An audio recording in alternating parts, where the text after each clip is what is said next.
Hey everyone, welcome back. Ben Lucci, good to be with you again. So if you watched our last video about focusing on the individual in order to have healthy teams, this video is going to give you some specific tips and tools in order for you to actually put that into practice. So with that being said, I'll turn it over to you, Ben and Lucci, to give us ideas about what it is you like to do. Thanks, Leo. I think, first of all, I'm going to start by saying, it's not necessarily about a one-to-one interaction. So quite often it is. So for me, talking to an individual outside of a group setting and understanding that individual helps me understand them, helps me in my coaching, and helps me frame things in a way that's going to resonate with them. But I wanted to also say that it's not just kind of what do I do with that person? Like, do we use Post-it notes or diagrams or whatever else? But I think it's also what can you do to change the system? What can you do as a coach to change the system to support individual enrichment? And I say that because I've worked in organizations where as a team of coaches, we promoted this idea of the healthy individual was a healthy team. And we actually convinced management to set aside budget to allow the individuals to invest in themselves. So then they had a personal development budget, which led to them becoming more skilled, happier, more fulfilled, autonomy, mastery, purpose. And it lifted the whole organization. In that instance, being a coach, my action wasn't with a particular individual. It was in the system, and I worked with the owners of the system to change the system to then enrich many people's lives. So I think it's two speed, I guess is what I'm saying. One, you can change the organization to promote the health of the individual, and that was an example I just gave. The other is working with the individual themselves to kind of make sure that they're healthy and help them discover how they can get themselves more healthy.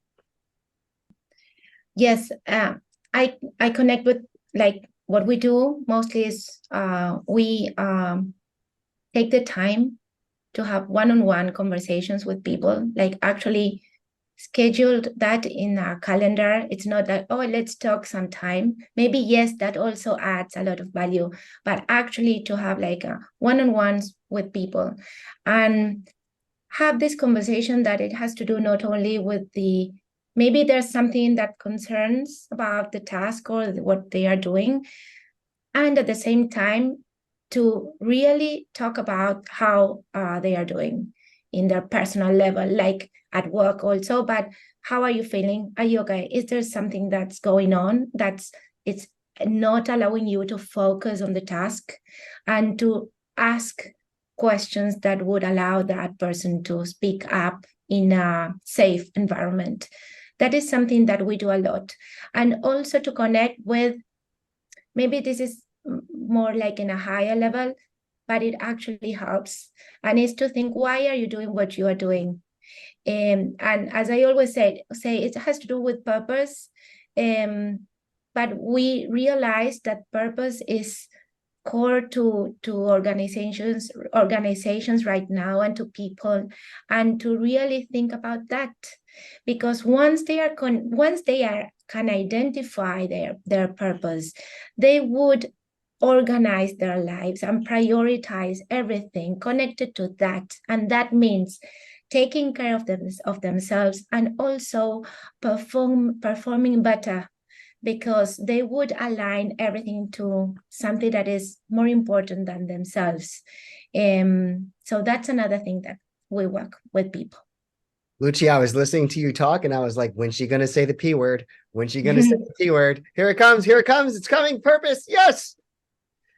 Yes. Yeah, I love it. I couldn't agree more. And when I mentor in our mentorship program, I always get the question of, what do you do? What do you do when you first go to an organization? What do you do?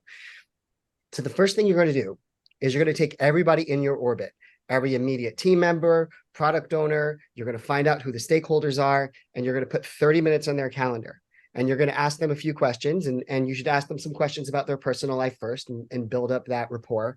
But the main things you want to get out of them are, what are, what's going well, right? Obviously, you want to know what's going well and what's not going well. And they'll give you kind of their perspective on those things.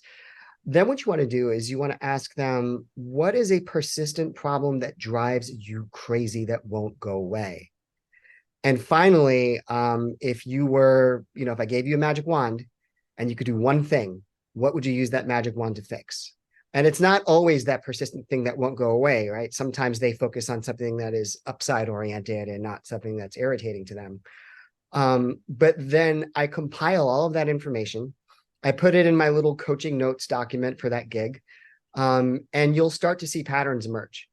Right. So as those patterns emerge, I'm not going to escalate anything, right? It's my first week. I'm not going to start saying, hey, we need to do, 7 people have said this awful thing is driving them nuts. I'm not going to do that on my first week. But as we're progressing and as things are coming up, I'm going to note when these things come up.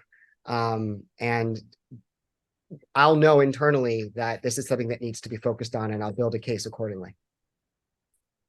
I think that's really awesome, Leo. And I want to kind of just generalize it even more. Like, I think what's the first thing you're going to do and what helps you connect with individuals is to listen. Like, what you've done is you've prompted them with questions, but essentially you've just said, my first role is to listen to people. And unfortunately, some people don't do that. Some people get confused or see that they have to provide their worth by acting or directing or whatever it might be. This is about in this first instance, it's about listening, and it's about being open to people's opinion. And through doing that, you're going to build a rapport, and through building a rapport, you're going to be a more effective coach. And you're going to be able to help individuals more if they trust you. And you're going to know what they need. So as you're doing things, you can do this transparently, right? You don't need to. You should continue to check in with people every quarter. I think it's a good exercise to run every 90 days or so. But in retrospectives, you're going to know, 5 people on the team really care about this, and no one's said anything about it. Right? Maybe they're afraid. So you'll be able to subtly direct things in the area towards, solutions that are going to individually help those people relax. Right. And then with what Lucci said around connecting them to purpose, maybe they're not connected to the purpose because they have some kind of internal barrier where they don't it's like Maslow's hierarchy of needs. If they don't feel okay, then they can't go to those higher levels of contribution. It's important to believe that things can be different. Maybe people get used to a culture in the organization or in their teams, and they get used to it, and maybe they are not comfortable with that. Maybe they are not aware that they are not comfortable with that, or that they could be happier.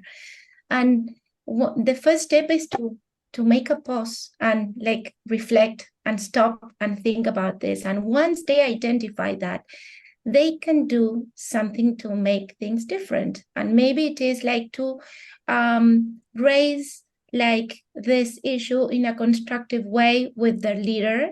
Instead of complaining, it's going in a constructive way. I need to talk to you. I would like to tell you how am I feeling, or why isn't this working for me? Is it a possibility to work things out and do it in a different way? I have a suggestion, for example. Those are the typical tools that we offer our clients, to raise things in a constructive way, to have a different result in the end, and to be players in that transformation. Try not to stop waiting for somebody to make things different for you. You can have. It is important to identify that by yourself and be able to do it as well. Always with the appropriate tools that you can. Ask to your coach. Okay, how can I do this different? Do you have any idea? Any tools that I can put into practice next time? That's for me a first step. Any other quick tips that we can give to people to help them with the health of an individual? I think building on what Lucci said, it's the coach's job to create that environment of safety. I think people generally don't believe. They're either too afraid to speak up, or they don't believe they have the power to change things in the system. Even if the leader has already said, you know, I want you guys to do this, sometimes leaders with the best of intentions can say words, but it might not be enough to override somebody's skepticism. So making sure that that permission is explicit, and that no one will ever get in trouble for speaking up. I think that's a part of what our jobs are as coaches. And I think you touched on this, and I think Luci touched on it, but just to make it short and sweet, it's like inspiration as well, right? So we're looking for safety, but we're also looking to inspire. Like, what is possible? What have you seen? What stories can you tell me of another team you worked with and another individual you worked with who went from something to something else? And I found that the art of the possible, like it is possible, and I've seen it happen, can be quite it can lead to a healthier individual. Cool. All right. Well, I think we're at time. Once again, thank you, Luci and Ben. I hope you guys watching this have found it informational and entertaining. And we'll see you next time. Don't forget to like us, subscribe, and all the other stuff we're supposed to say at the end of videos. Take care.